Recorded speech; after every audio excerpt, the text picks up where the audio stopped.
In the 1960s, when I was alone at the weekends, art galleries, like the Tate, were a refuge, warm, free, and a relatively safe place for a female child. These weekly expeditions, often with a sketchbook, were the delight of my life. I was introduced not only to the world of art, to which I was determined to belong, but art galleries also showed us the world. The great paintings told stories of world history, social history, and people's personal lives. Perhaps because I am a woman, but a girl then, my female gaze was drawn to the women. With innocent enjoyment, with youthful longing and lust for the beauty of shimmering flesh, soft breasts and thighs, I identified my body with the female nakedness on display. However, I soon learned, a kind of cultural grooming, that female nakedness was a sure sign, a synonym for prostitute or whore. I was shocked at what seemed to me to be a wrong, a purposeful and often vengeful delight in demeaning working women. Calling women in these paintings prostitutes was what we'd now call slut-shaming. The female nudes that I adored in so many stages of undress turned out to be a whole variety of prostitute or sex worker. Moreover, there was a hierarchy of the vulnerable. None of these women could vote. None of these women had any power in law. They were working-class street girls, mixing with the bourgeoisie, where it was difficult to tell the difference. And if you have ever been buzzed or curb-crawled today, apparently whether you are a sex worker or not is still difficult to tell. There were the flower sellers, laundresses, bar girls, shop girls, the brothel workers, the mistresses of the rich and the royal, slave girls offered to kings, the grand horizontales, the courtesans, Japan's geisha girls, China's concubines, Ottoman Empire's harems, the sirens, and the temptresses, the fallen women. The paintings of women in art galleries told how women judged beautiful are also judged for their morals. Desire for women, the temptation women evoked, caused fear and hatred. Many of these great paintings are morality tales and judgments. For instance, Jerome's Phryne before the Areopagus. Phryne, an ancient Greek courtesan, was put on trial for impiety. Phryne was acquitted after her defender removed her robe and exposed her naked bosom to excite the pity of her judges by the sight of her beauty. And then we have Rubens' Judgment of Paris. Paris judges a beauty contest of goddesses, Venus, Juno, Minerva.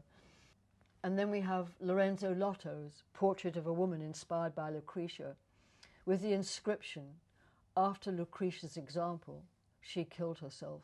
Let no raped woman live. And then we have Henri Javex's painting of Rolla. Rolla is the man in the window about to jump to his death. He kills himself, and she is blamed. She is perverse, a nymphomaniac. She, and by extension, all women, unless under patriarchal control and ownership, we will come to a bad end. To keep women in line, we are warned. It so happened that I needed to earn money to live on and go to art college. I started fashion modelling when I was 16.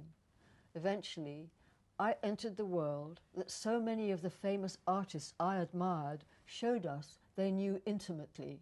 I entered the brothels that seemed to be part of male artists' daily lives, where they mixed with other men of other professions, where they could relax, drink, shake off domestic responsibility, and study the women that they would pay for and put in their paintings. My ongoing brothel series are my paintings of this world from a woman artist's point of view, my framing of what I knew and saw, the artist as whore, as artist. Between Parades that I painted in 1984 is inspired by the Turkish bath by Ingres. He painted it when he was in his 80s, It's not painted from life, but from his still lustful fire of imagination, an old man's dream. He based it on letters from the Orient by Lady Mary Montagu, who had accompanied her British diplomat husband to the Ottoman Empire in 1716. Lady Montagu described the women's baths at Adrianople, where there were 200 women, beautiful naked women in their various poses, many stretched out nonchalantly, while their slaves, generally ravishing girls of 17 or 18 years, plaited their hair in fantastical shapes. Although my painting is of me and my colleagues in a London brothel, I want it to allude to what I think many women often do, whether we consider ourselves whores or not. Whatever our sexual orientation, whatever our class or colour, behind the scenes we fix ourselves up in readiness to go out and act or parade our femininity, the highly skilled role we attempt as sex goddesses for men who have always paid money for this expensive performance. In my painting you see above the door a notice which says "The Rules," and the rules are: smile, always agree, act stupid, serve, be grateful for whatever you receive, whatever that is, but knowingly. Whatever we want to be, or job we have, or however we earn our money, as independent women, we can break the rules.